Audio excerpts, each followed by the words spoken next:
Tom Verducci, Sports Illustrated senior baseball writer, New York Times bestselling author, co-host of the Book of Joe podcast with Joe Madden.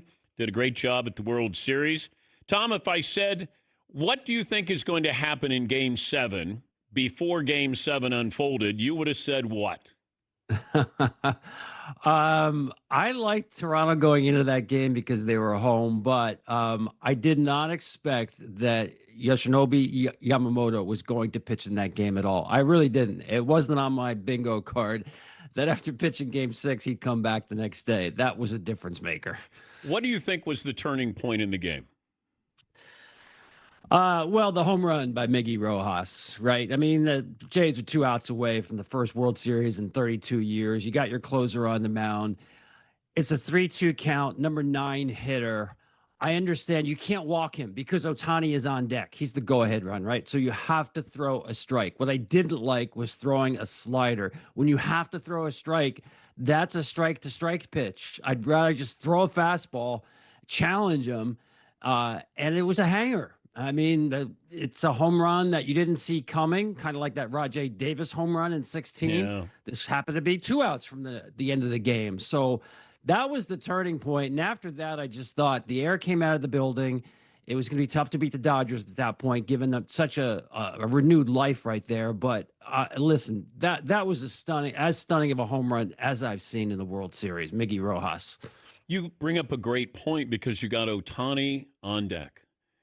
And you're just kind of thinking, I just got to get through this. He's the 9th hitter. Let me just get through this so I don't have to worry, about Otani with anybody on. And, I mean, there were so many little moments here, but that's what makes up these great games. It's small moments that can lead to big moments as well. And that's what was fascinating about this is both teams had those moments. You either capitalized or you didn't. Totally, Dan. I think that's what made this series and especially this game stand apart. I've been at a lot of great games, obviously, but you can go back, like watching a great movie, right? You go back and watch it a second, third, fourth time. It never gets old because you go back and you refine something like, oh, I forgot about that point or that line in this movie. How about Andy Pages going into the game? Dan, I'm sitting there next to the Dodgers dugout. Andy Pages was as involved in the game as I was. He's sitting there with his hoodie on, just watching the game, and all of a sudden, Danny Lehman, the bench coach, runs down there and says, "Get in there. This is bases loaded, 9th inning." And he just ripped off his hoodie, hadn't warmed up at all, runs out to center field, and 2 batters later, there he is playing Superman, jumping over Kike Hernandez to literally save the game. Right? That looked, for all intents and purposes, like Ernie Clement was going to be the World Series MVP. The Jays were going to be world champions. And he flies out of nowhere. I mean, he must have ran more than 100 feet to get that ball. That was one of the great World Series catches of all time because of what was on the line. But was it, okay, we know the result, but was it a smart play by him in the moment?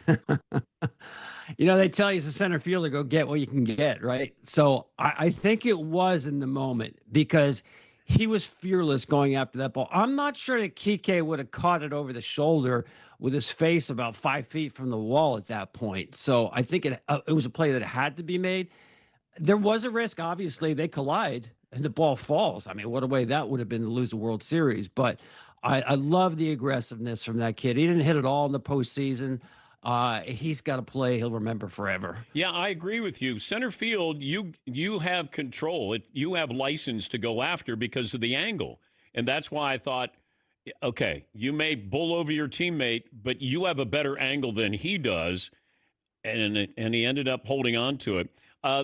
One thing that I thought was so small, well, maybe it wasn't touched on as much, that you have IKF, he's not off third base, Tom.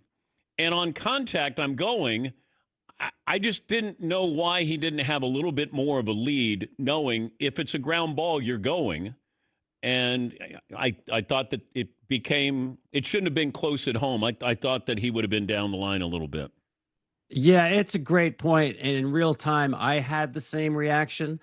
But looking at it again, and a lot of teams teach this in that situation, shorter lead at third, because the worst thing that can happen is a line drive, and you get doubled up and the game's over. So there's more of the emphasis on a better secondary than getting the longer primary lead at third base. He's a smart baseball player. I am not going to question him on that. I think he was. We already saw a line drive to Muncy in that game. I don't know how he caught other than self-defense. You cannot get doubled up at third base. I think that's the right way to go.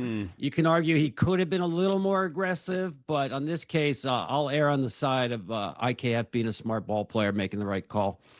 Was that the greatest game that you've ever been a part of? I have a hard time putting it up above Game 7 of 2016. I still go back to that 17-minute rain delay, that pregnant pause in the game. You're like, the game is tied in the World Series, and we're going to stop and have a 17-minute timeout with two teams that hadn't won in forever. And that was another game, by the way, that had so many twists and turns. It wasn't just the end. It was all the pivot points in the course of the game where history was changing minute by minute.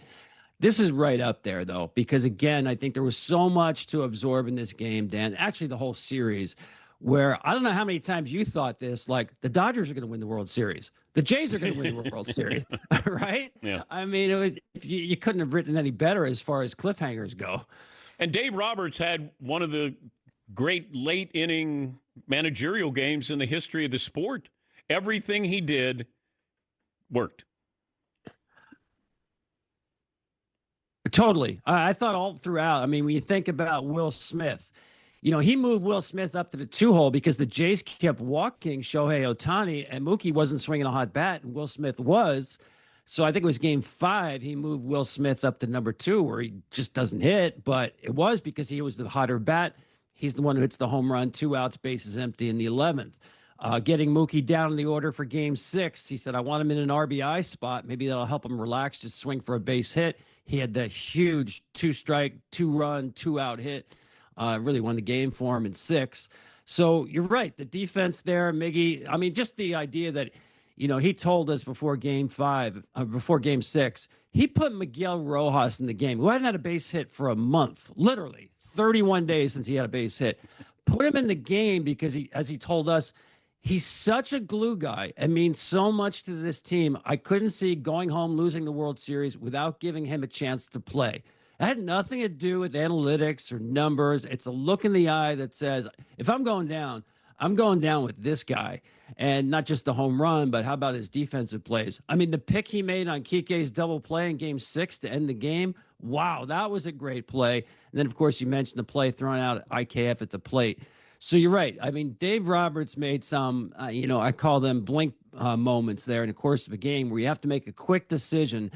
And it seemed like, if not all of them, most of them certainly worked out in his favor. I thought he had a great series. Tom Verducci, Sports Illustrated, senior baseball writer, Fox Sports on MLB. Otani's legacy, I don't know. Did he get a boost here in the last month? Yeah, I mean, greatest game ever, 10 strikeout game with 3 home runs. Yeah, I mean, the 18-inning game, 9 times on base. Is the postseason that's record the greatest 6. World Series game of all time, turned in by one player? On base, that's going to be tough to beat. 2 home runs, 4 extra base hits for the first time in 108 years in the World Series. Yeah, I mean, and then he goes out and pitches the next day, 17 hours later. Now, I thought he was gassed, Dan. I mean, I really think there's a point where even Otani is showing E on the gas tank, but he pitched it as well as he could. But I think his legacy, Dan, is cemented again by he's a winning ball player. Yeah. He joins the Dodgers. They've won 2 world championships since. He got to pitch in the World Series for the first time. This was the first time we saw Shohei, pitching and hitting in a World Series. And last year he had the shoulder issue early against the Yankees. He was certainly compromised there. But yeah, he keeps going further and further away from anybody else who ever played the game. It's not sacrilegious to say this is the best baseball player who has ever played this game, and he keeps making it more certain. If Babe Ruth knew that Otani would do this later on, would Babe have stayed a pitcher and a hitter? That is a great question because you just reminded me of this baseball writers dinner in New York years ago. It was after Canseco goes 40-40, and Mickey Mantle was at the dinner. And it was late in the night, so you can imagine how Mickey was keeping himself hydrated. So after Canseco got the award, Mickey actually wanted to go back up to the podium, and he said, listen, if I knew you guys make such a big deal out of 40-40, I'd have done it like 5 times. But going back to the Babe, he actually said he really never had 2 full seasons, like start to finish, of two-way play. And he actually said after the second one, it's just too hard. I think his heart's, based on what I've read, was really into hitting, and that was his love. Where I think Shohei's DNA begins with pitching. And Babe Ruth said it's just too hard physically to keep up. I want to hit, and I don't want to feel sore armed or whatever playing the outfield because there was no DH. So I don't think the Babe would do it. The question is, how long can Shohei do this, right? And watching the physical wear and tear on him, especially after that 18-inning game, Dan, I started to think we better enjoy this because I don't think it can last much longer. But then I asked Dave Roberts, and he said, I don't see any reason why he can't keep doing this two-way pitching and hitting, so 20, 25 starts a year for years and years and years. This guy is just amazing. And Vlad Guerrero, what an incredible series and a losing effort. And you saw how emotional he was after the game. He was in tears. He did everything, just about everything possible to win a World Series. I'm glad you brought him up, Dan, because we knew he was a great hitter. I think this whole postseason, especially the World Series, pointed out what a great baseball player this guy is.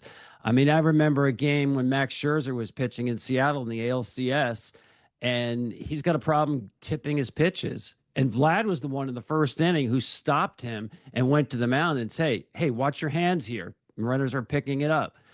There was a throw at third base. Barger threw the runner out at third instead of throwing home. It was Vlad who told him, throw to third, not to home. The defensive plays, I counted 3 great ones he made just in Game 7. And you're right. You saw the emotion on his face, how much this meant to him. The swings he put on the baseball, Dan, if you go back and look at it, this wasn't a guy trying to hit home runs. This was a guy doing whatever he could to get on base, shortening up sometimes, even early in counts, sitting on pitches. I was blown away by Vlad and his all-around game. Great stuff. Are you now off? You're not doing anything? I wish I could say that, but no, it's starting at MLB Network. We start awards week next week, start lining up the finalists for the awards tonight on MLB Network. Of course, everybody wants to wait for the AL MVP vote. That's going to be a cliffhanger, Judge and Raleigh. So I'm not getting on a plane, so that's good. Thanks again, Tom. Hey, my pleasure. All right, that's Tom Verducci.